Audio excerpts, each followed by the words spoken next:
বিরতির পর স্বাগত। আবারও চোখ রাখছি ইতিমধ্যে মণিপুরের দিকে, কারণ মণিপুরে কিন্তু এবার শাটডাউন। বুধবার সকাল থেকে থমথমে রয়েছে বাজার হাট রাস্তা। ভারত মায়ানমার সীমান্তে বেড়া নির্মাণের দাবিতেই এই বন্ধের ডাক, চান্ডেলের ডাকেই এই শাটডাউন মণিপুরে। সে বিষয় নিয়ে বিস্তারিত জানবো। টেলিফোন লাইনে যুক্ত হয়ে গেছে প্রতিনিধি সুপ্রীতি মুখার্জি। সুপ্রীতি, ঠিক কি জানতে পারছো মণিপুর থেকে, কি খবর উঠে আসছে? দেখো, মণিপুরের আজকে সকাল থেকে যে পরিস্থিতি, তাতে করে কিন্তু ফের একবার উত্তপ্ত। এমনিতেই মণিপুরের মুখ্যমন্ত্রীর পদত্যাগ এবং তার পাশাপাশি তোমার বর্তমানে কেয়ারটেকার মুখ্যমন্ত্রী হিসাবেই তোমার এন বীরেন সিং সরকার চালাচ্ছেন। কিন্তু অন্যদিকে দাঁড়িয়ে এই যে মণিপুর জুড়ে তোমার আজকে সকালের যে পরিস্থিতি, তাতে করে কিন্তু যে ছবি দেখা যাচ্ছে তা কিন্তু একেবারে থমথমে এবং উত্তেজনাকর পরিস্থিতি বলাই বাহুল্য।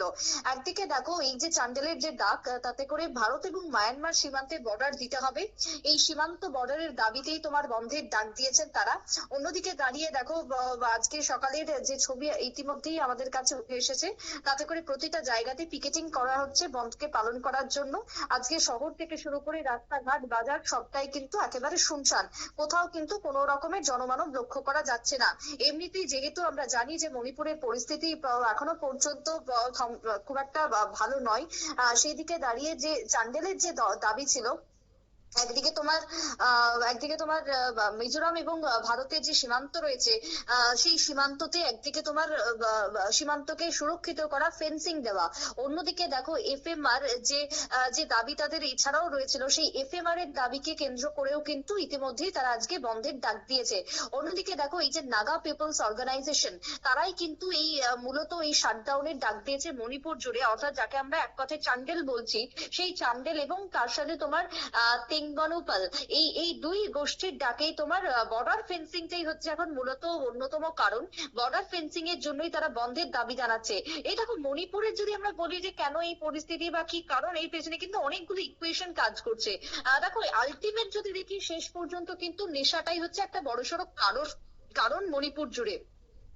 শেষ অব্দি কিন্তু এই নেশার জন্যই কিন্তু যত রকমের অশান্তি, যত রকমের উন্মাদনা এবং পরিস্থিতি নাগালের বাইরে চলে যাওয়া, সবটাই কিন্তু এই নেশাকে কেন্দ্র করে। আর এই নেশা সামগ্রী ঢুকছে কোথা থেকে? না, সমস্ত কিছু কিন্তু মায়ানমার হয়ে প্রবেশ করছে ভারতে।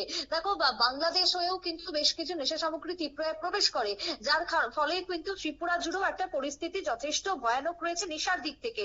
এবার মণিপুর জুড়েও সেই একই রকমের ছবি। তাই মণিপুরকে সুরক্ষিত রাখতে গেলে বা মণিপুরের শান্তি ফেরাতে গেলে, এই যে দুই গোষ্ঠীর মধ্যে যে অশান্তির আঁচ বা আগুন রয়েছে, তাকে স্বাভাবিক করতে গেলে সব থেকে আগে যেটা দরকার, সেটা হচ্ছে তোমার নেশা সামগ্রী থেকে মণিপুরকে দূর করা। তাই সেই জায়গাতে আগে ফেন্সিং দিতে হবে বর্ডারে। যতক্ষণ না পর্যন্ত বর্ডারে ফেন্সিং দেওয়া হচ্ছে, ততক্ষণ পর্যন্ত কিন্তু সুরক্ষিত হবে না মণিপুর বা আভ্যন্তরীণ পরিবেশ।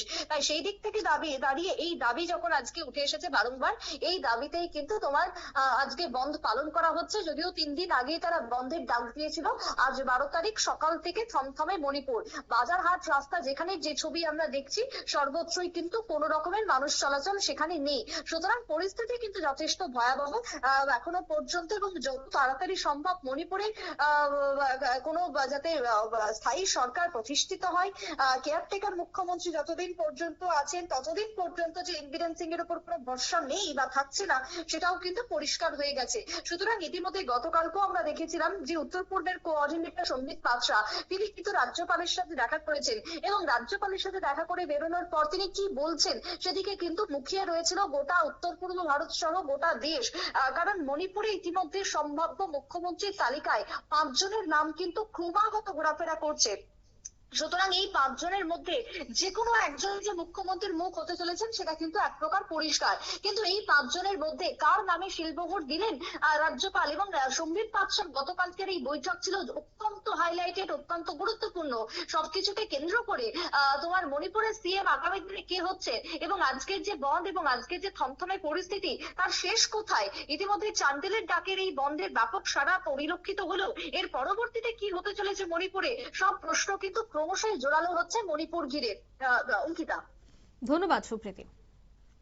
অর্থাৎ ভারত মায়ানমার সীমান্তে যেন খুব দ্রুত তার কাটা দেওয়া হয়, তার জন্যই কিন্তু এবার দাবি উঠছে। কারণ একদিকে মণিপুর অশান্ত, অন্যদিকে এই ধরনের সীমান্তবর্তী এলাকাগুলিকে ব্যবহার করে প্রতিনিয়ত অস্ত্র আদান প্রদান হচ্ছে।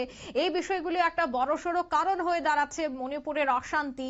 সমস্ত কিছু বিষয়গুলিকে মাথায় রেখেই কিন্তু এবার এই শাটডাউন মণিপুরে।